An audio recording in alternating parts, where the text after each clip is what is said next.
everybody, and welcome back to NASCAR Thunder 2003. We are at Infineon Raceway, better known nowadays as Sonoma Raceway, for the Dodge Save Mart 350. Sonoma, one of my favorite tracks on the NASCAR calendar. I love driving this track. I love driving this track specifically in a stock car. P16 on lap 1. Let's see what we can do here for lap number 2 as we head into turn 11. Hard on the brakes, and then early to the accelerator to get a great run off the corner. This lap feels better. We'll see if it is much better. Through turn 12, across the line, it will be a little better. P8. We are starting 8th on Sunday.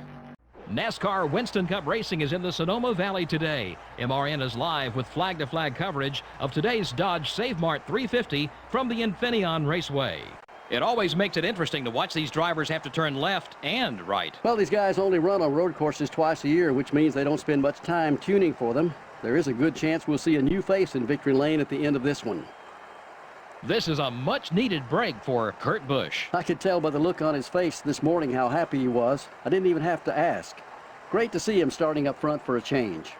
The Delphi car had a great run in qualifying this week. Well, the extra time that team spent on qualifying this week makes all the difference. I think they should spend extra time every week. Maybe it would help improve their average starting spot.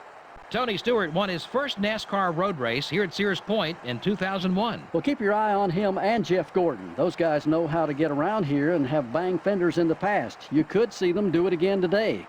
For the land of the free and the home of the brave.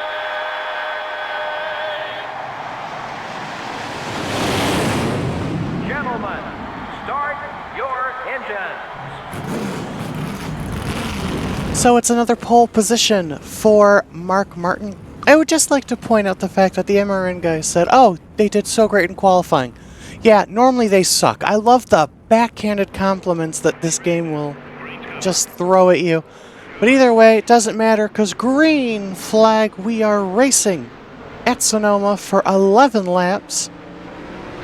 Not getting through the gears here very well. Didn't expect to on the initial jump, but that's okay, because we never do.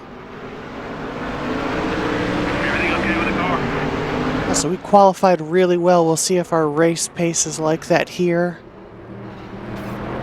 Whoa! Heard some contact in the back. Clear. So we head down to 4. Had to get on the brakes and enter really weird there because of Kevin Harvick. You're up Looks another like we'll spot. gain a couple spots back here. You're clear. Maybe only one. Or maybe none. Never mind. As Casey Kane gets past us here. So, ooh, a little bit of contact there. Robbie Gordon going to get to our inside, heading off track. This race not starting the way I wanted it to. Whoa, Newman!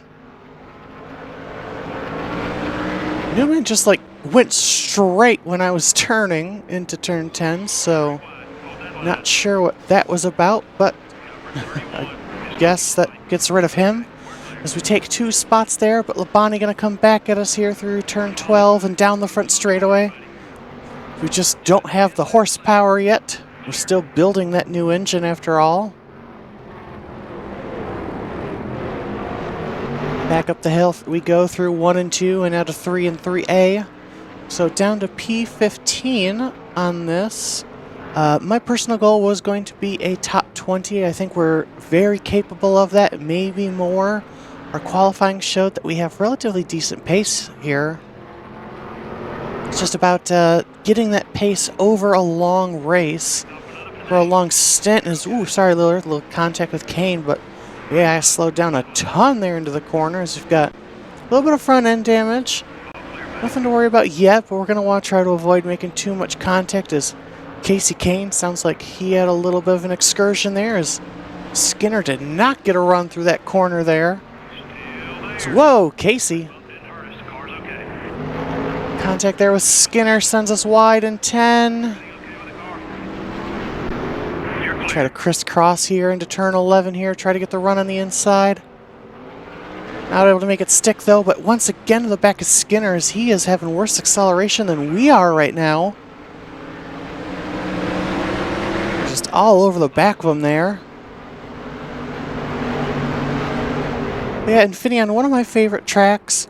I actually sucked here as a kid when I played this game because I just didn't know how to do road racing back then. And I remember I would crash out here quite often. Sneak up the inside and cut off Skinner. Oh, God. Car did not turn there at all. Jeez. Okay, we're clear. Another run on Skinner here. Jesus, Robbie. Oh, that was Robbie's fault, Bobby. Blame him, not me. Bad damage to the left front of the car. This has been a very physical race. We're only on lap 3.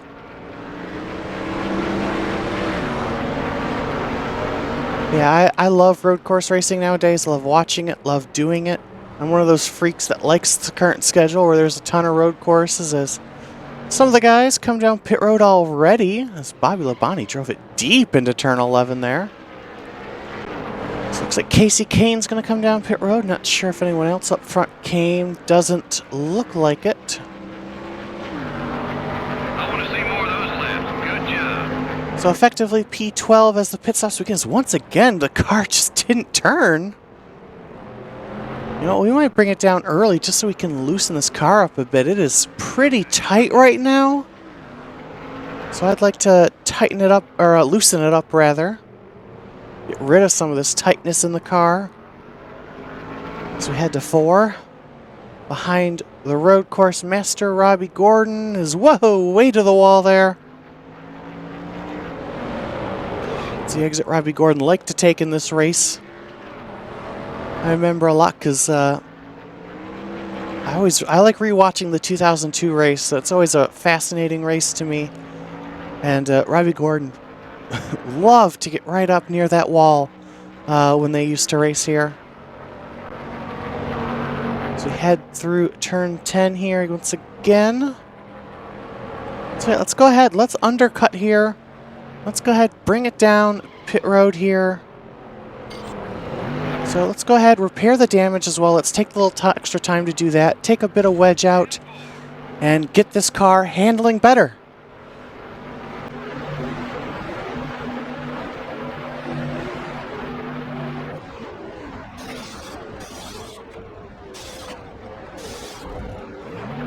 All right, looks like we'll beat Casey Kane out, maybe?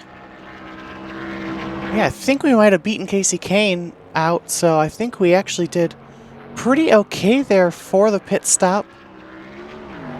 Car should start to pit a little bit more now, but we're going to be on our own here, so we're just going to go ahead, put our head down, and see what we can do and make up some ground.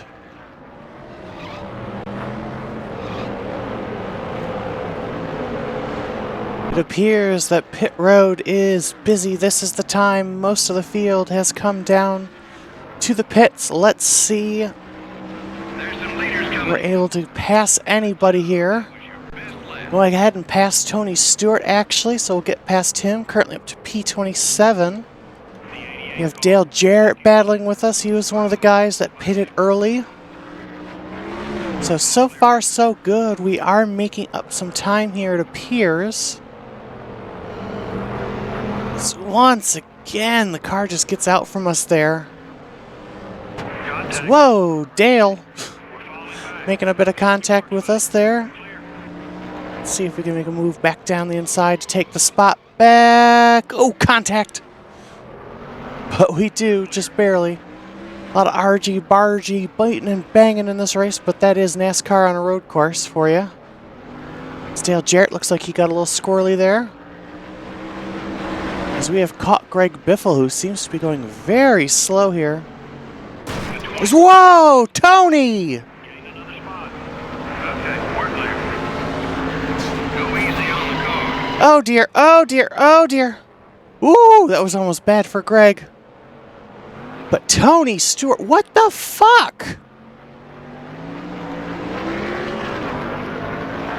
Tony Stewart just tried to murder us!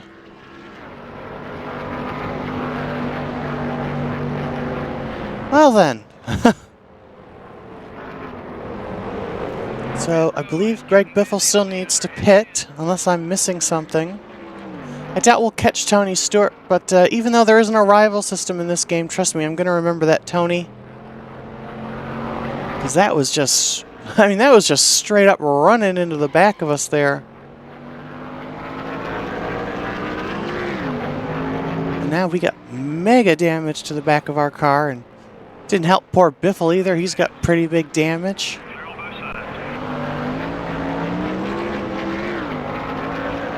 Looks like a good amount of cars in the pits right now. So we catch Jeff Green, who's also going pretty slow right now. Outside of him. Switch down to the inside there, so we exit 10. You're clear. It's going to go ahead and come into the pits. Should be a good amount of cars in the pits this time. There's Jimmy Johnson. Who is that? Ricky Rudd, Park. Oh yeah, a bunch of cars down pit road there. There's Robbie Gordon, who we were around the first time, so overall not too shabby. I believe we still need a couple cars at least to pit, so overall I'd say I'm pretty happy with how that pit sequence went. Not happy with what happened afterwards, of course, thanks to old Tony. Your right front tire's a little worn. Careful now. Yeah, that's where we're going to struggle now. Our tires are going to be way more worn than any of these guys, so it's going to be a bit to try to hold them off here. Don't worry about the car. It looks okay. Getting to the side of Gordon there. Car's already destroyed, what do I care? You know, just don't actually destroy the car itself. You should be about halfway on view. Coming to 2 to go at the line here. Everything Gordon going to go ahead and get down to our inside there. clear on both sides. Car definitely damaged and slower. There's a big gap to the cars behind us.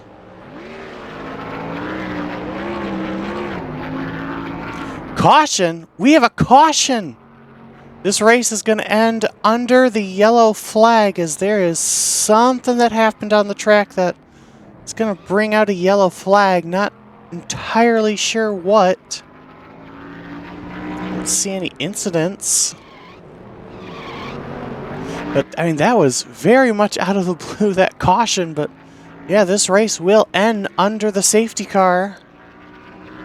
So, racing back to the line here. We'll go ahead and see what it is, but that'll secure us in P17, so not horrible. I was hoping we could have done better, especially with how well we qualified, but hoping to have more pace at Watkins Glen. Is run wide in turn 10 just for safekeeping. So there's Ricky Rudd, the real winner of the 2002 Dodge Save Mart 350. Not going to happen in the virtual world today. But let's go ahead and cross the line here in P17 and figure out what happened. Because Rudd almost got us there at the line. Looks like Steve Park went around in turn 11. Now, oh, big contact there. Real life, that probably wouldn't have been a caution, but you know, this is a NASCAR game. Oof, big crunch there by the 46. There we go. Cross the line, checkered and yellow flag together. Mark Martin comes home the winner in this one. Kenseth, Wallace, Gordon, and Purvis in 5th. Great run for Jeff Purvis. And we'll come home P17. Yeah, I guarantee you there's at least 35 or 40 other drivers who wish they had seen the lead. This has been NASCAR Winston Cup Racing, brought to you by EA Sports and MRN. We'll see you next week at Daytona. That's all you had to say? Nothing about the race ending under yellow, any of the crashes, my damaged car, nothing? Alright, fine, whatever. To me, it's just so weird they had nothing to say. They always have something to say, but whatever. So Daytona is up next. We are currently P23 in the standings. 20th currently Jeremy Mayfield. So that is, again, our goal is top 20 in the standings. Mark Martin closes the gap just a bit on Dale Jarrett there. 123 points the gap. Let's go ahead and... So where are we right now? 2 more races for that. Our engines, let's modify here. What do we got here for Daytona? Nothing great for Daytona. We'll go ahead with the 92 and the 100 chassis. In terms of our engines, we're currently working on everything we can. Chassis, let's go ahead and repair the one that's at 88, because that's not great. And boom, that is it. So, quick outro for this one, because there wasn't a whole hell of a lot to do. But we're continuing to make progress, and hopefully we can nag a good finish, or snag, not nag, snag a good finish at Daytona. If you want to see that, be sure to get subscribed and see how our journey through career mode continues in the NASCAR Winston Cup Series. Hope you guys liked this video. If you did, leave a like. I'll see you in the next video. Bye!